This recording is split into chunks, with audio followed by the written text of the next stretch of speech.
पहा नवीन एपिसोड्स एकदम add free.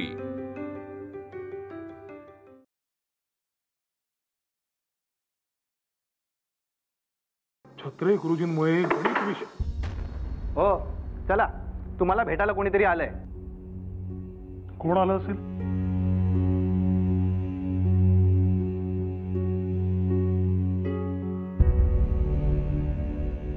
आले नामजोशी। हप्ते बळवंतराव, कसे आहात तुम्ही? तब्येती ठीक आहेत ना? इथलं खाणं पिणं मानवतंय ना? खूप त्रास होतोय का? नामजोशी तुरुंगवास असतो तर काय? अगदी बरोबर म्हणताय आपण।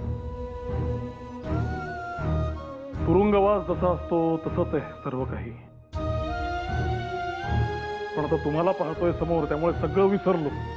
काय गोपाळराव? अर्थात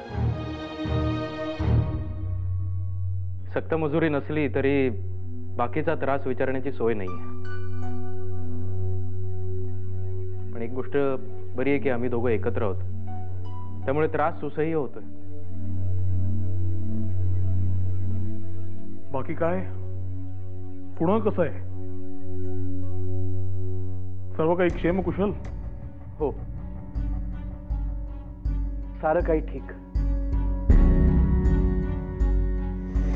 मी कालच तुमच्या घरी जाऊन आलो, सगळं ठीक आहे। बरं आहे। आणि गोपाळराव, तुमच्या मावशींची तब्येत बिघडल्यामुळे तुमच्या मातोश्री तिथे गेल्यात, पण यशोदाबाई पुण्यात माघारीच थांबल्यात।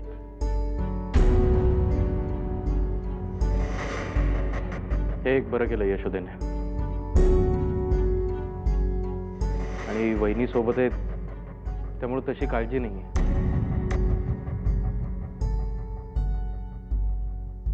हा, पण बाकी सर्व ठीक आहे। एक पेच मात्र गंभीर आहे। कसला पेच? शाळेत सर्व काही ठीक ना? सोहनीमध्ये येऊन भेटून गेले।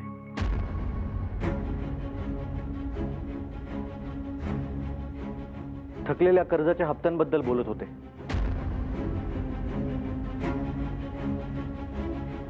हो, म्हणजे आम्ही त्यांच्याकडनं काही दिवसांची सवलत मागून घेतली आहे, पण ते सुद्धा किती दिवस थांबणार ना? मी आपल्याला काहीतरी सोय बघावी लागेल। खरं तर त्याचसाठी आम्ही तुम्हाला भेटायला आलो। आपटे, अहो तुम्ही असं? नाही, बरं झालं आपट्यांनी विषय काढला। हा विषय काही टाळून संपणाऱ्यातला नाही। नाही खरं।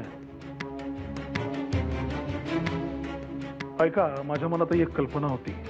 माझ्या पगारातला काही भाग हा कर्जासाठी वापरा,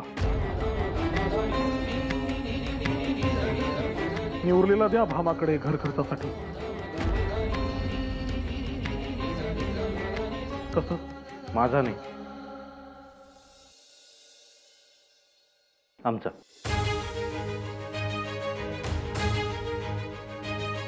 माझ्या पगारातले काही पैसे घरी द्या खर्चासाठी, आणि उरलेले सगळे पैसे कर्जासाठी वापरून टाका। कुठल्याही परिस्थितीमध्ये केसरी आणि मराठाची छपाई थांबता कामा नये। अहो हीच तर योग्य वेळ आहे वेगवेगळ्या विषयांना वाचा फोडायची। आणि अशा वेळी जर आपण कच खाल्ली, नाही आपटे, नामजोशी, हे होता कामा नये। आणि हो, गोविंद काकांनी खटला लढण्यासाठी मला काही रक्कम दिली होती। नानांनी माझ्यासाठी बाजूला काढून ठेवलेली, अगदीच लागली तर म्हणून वापरण्यासाठी। त्यातली काही शिल्लक असेल, लागली तर भामाकडून तीही घ्या आणि वापरा। मला वाटतं कर्जाचं हे संकट तात्पुरतं तरी भागेल। हो, सध्यापुरतं भागेल, पुढचं पुढे बघता येईल।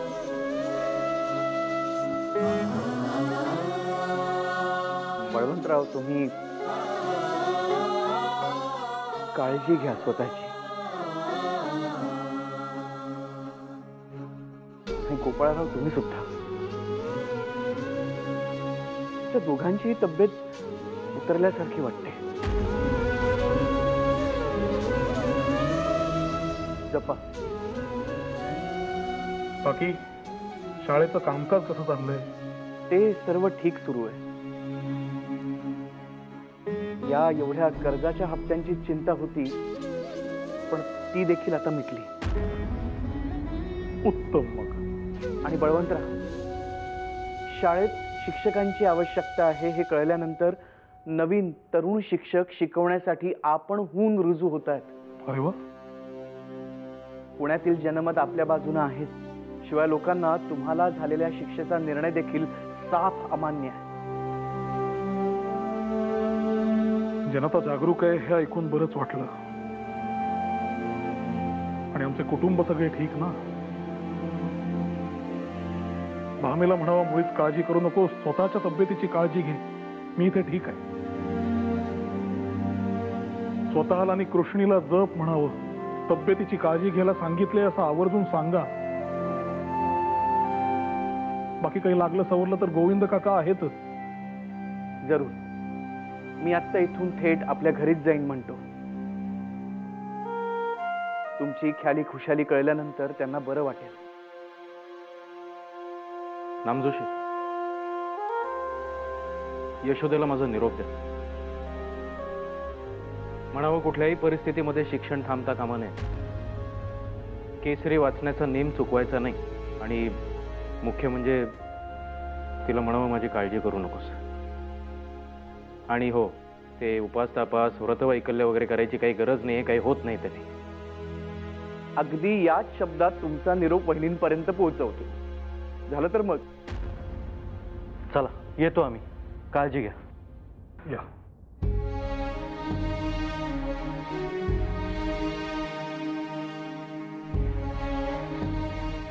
वा.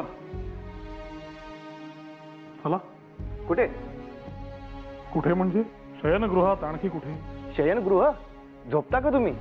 रात्रभर गप्पा मारत बसता, त्यामुळे इतर कैद्यांची झोपमोड होते. अशा तक्रारी आल्या तुमच्याबद्दल, म्हणून तुम्हाला दुसऱ्या कोठडीत हलवण्याचे आदेश आहेत. चला. होय का? काय हो गोपाळराव, किती उगाच चौगाच गप्पा मारता? कोण, मी? अहो, तीळ भिजत नाही यांच्या तोंडामध्ये, रात्रभर गप्पा मारत असतात. मी शांत शांत असतो बुवा. थांबा थांबा, इथेच सुरू झालात. चला घ्या, तुमच्यामुळे खोली बदलली आपली. या. आजपासून तुम्हाला इथेच ठेवायचे आदेश आलेले आहेत. या.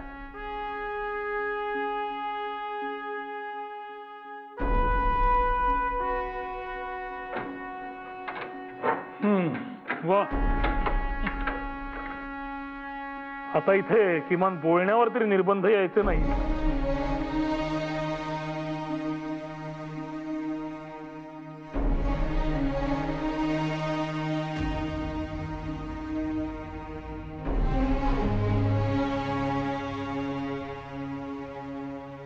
आगीतून उचला आणि फोपाट्यात टाका, काय फरक पडतोय?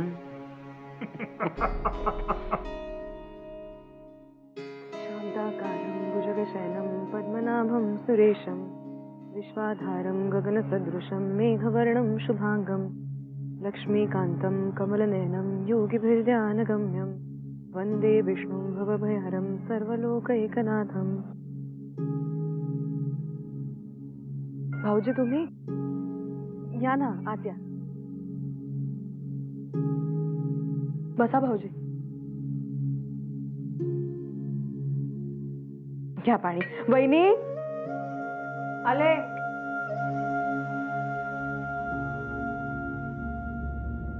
नमस्कार.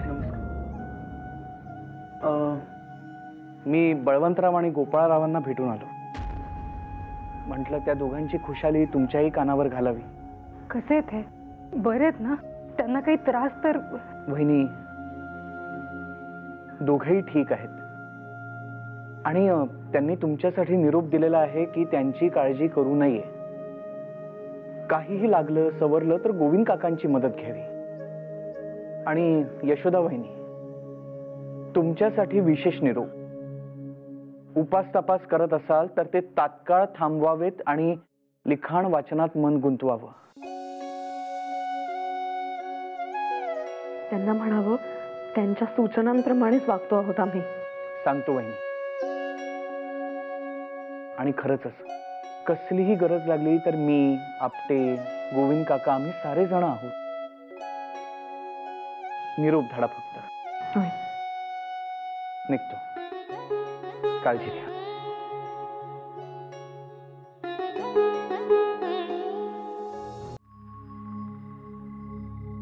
कुठली नक्षत्र पाहता? नमस्कार. एक बोलायचं होतं. बोलू का? बोला की. मी पाहिलं तुम्ही भाकरी बरोबर भाजी आमटी काहीच नाही खाल्ली. भाकरी पाण्यातून कुस्करून खाल्ली. त्याशिवाय दुसरा इलाजही नाही. अहो आता इथेच राहायचं. इथं जे काय मिळेल ते खायचं. तर इथल्याच अन्नाची सवय नको करून घ्यायला. बरोबर आहे बुवा तुमचं, पण जन्मापासून असलेल्या सवयी अशा अचानक कशा बदलणार? हो ते बरोबरच आहे, पण असं करून कसं चालेल? अशाने तुम्ही स्वतःचीच हाल करून घेताय. हाल तर आहेतच, पण नाही आता काही गोष्टी अंगवळणी पडत. काय करायचंय? आणि या लसणाच्या फोडणीची सवय नाही आम्हाला. इथल्या सगळ्या पदार्थांना लसणाचा वास येतो. घशाखाली नाही उतरत. अहो पण तब्येत तर सांभाळायला पाहिजे ना. तुम्हाला असं कोरडी भाकरी खाताना बघून जीवाला बरं नाही वाटत. हे घ्या, ह्याच्याबरोबर ती भाकरी खावा, म्हणजे 4 घास पोटात जातील.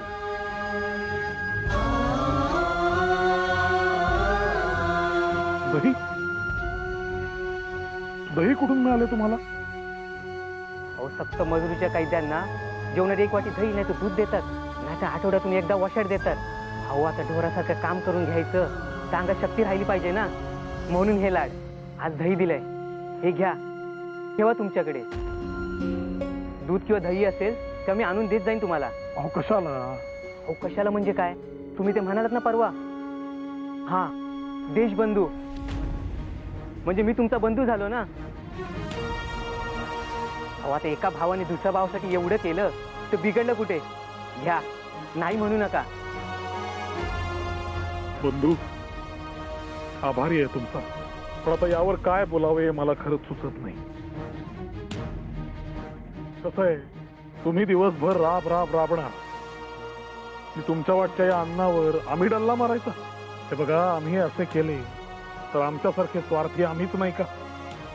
काय चाललंय? निघा तुम्ही. झालं का जेवण? झालंच म्हणायचं. मग शतपावली सुद्धा झाली असेल. झालीच म्हणायची ती.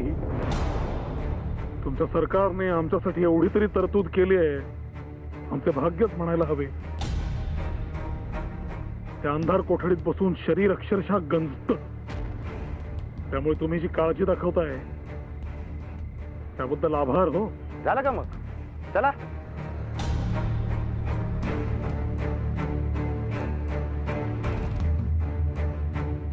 बळवंतराव आज जेव्हा आपटे आणि नामजोशी हाताश होऊन भेटायला आले, शास्त्री बुवांची आठवण आली. शास्त्री बुवा म्हणजे आपल्या आधाराचा खांब. खरोखरच ते असते तर आपण इथे अडकून पडलेलं असताना आपल्याला बाहेरची चिंता लागून राहिली नसती. सगळं काही त्यांनी इतक्या जबाबदारीने पार पाडलं असतं आणि सांभाळलं असतं.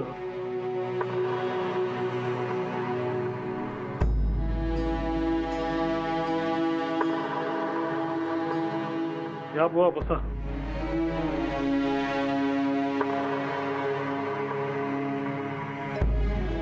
तुम्ही हे अंगावरच घ्या कसे.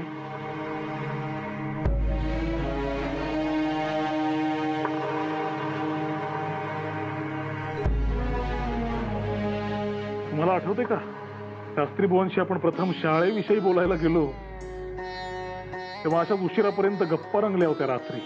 आणि आपण अख्खी थंडीची रात्र परतीच्या प्रवासात बंड गार्डन मध्ये काढली.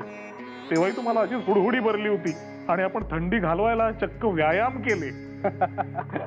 आठवत आहे ना? थंडी घालवण्याचा आता जगावेगळा प्रकार मी पहिल्यांदाच पाहत होतो.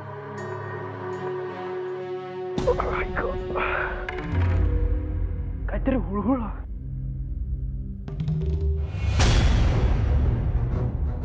सुरवंट?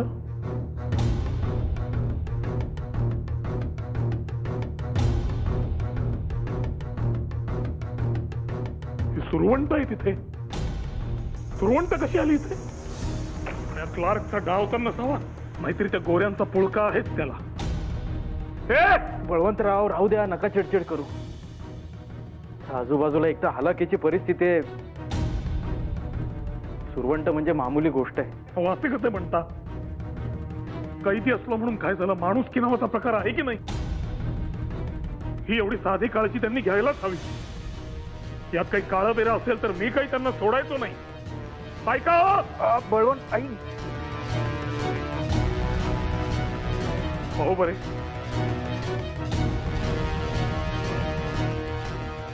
अरे देवा, चांगलं चावलंय तुम्हाला. हो, तेल असेल तर द्या बरं. इथे लक्ष नाही का तुमच्या कैद्यांकडे काय होतंय ते?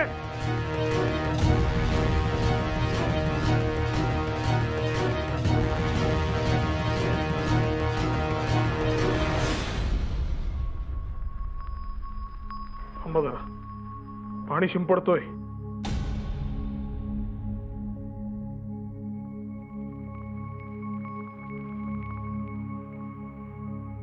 जरा बरं वाटतंय का?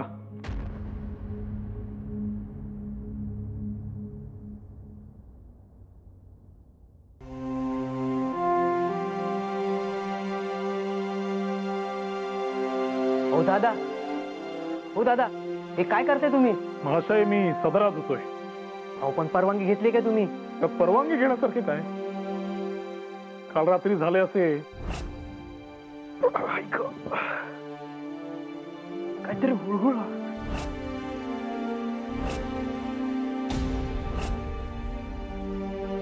अच्छा, म्हणजे आगरकरांचा सदर आहे तर हा. अहो मग तुम्ही परवानगी घेतली काय?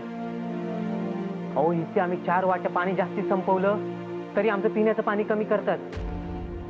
अहो तुम्ही तर परवानगी बी घेतली नाही. अहो अशाने गोत्यात याल तुम्ही. हो, काय चाललंय? सदरात होतोय मी आमचा. सदरात होत आहे? तुम्हाला या आठवड्यात कपडे धुण्याची परवानगी दिली होती आणि 2 दिवसापूर्वीच तुम्ही कपडे धुतले. त्यामुळे नियमानुसार तुम्हाला आज कपडे धुता येणार नाहीत. हे असले नियम म्हणजे थट्टाच झाली. आणि स्वतःचे कपडे धुणं ही काही परवानगी घेण्याची बाब झाली का? हो.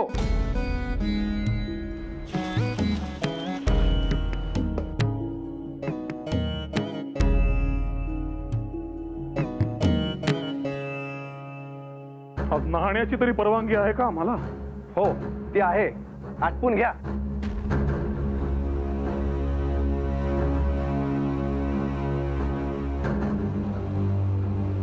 बुवा, माझे स्नान आटपून घेऊ का मी?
कसल्या विचारात घडलात?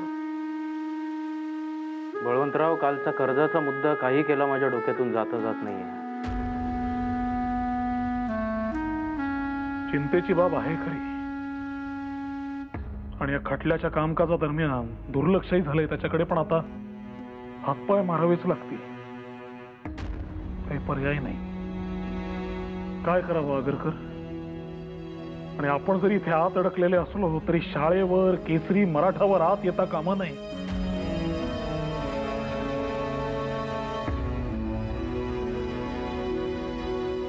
माझ्या डोक्यातही सतत विचारचक्र चालू आहे.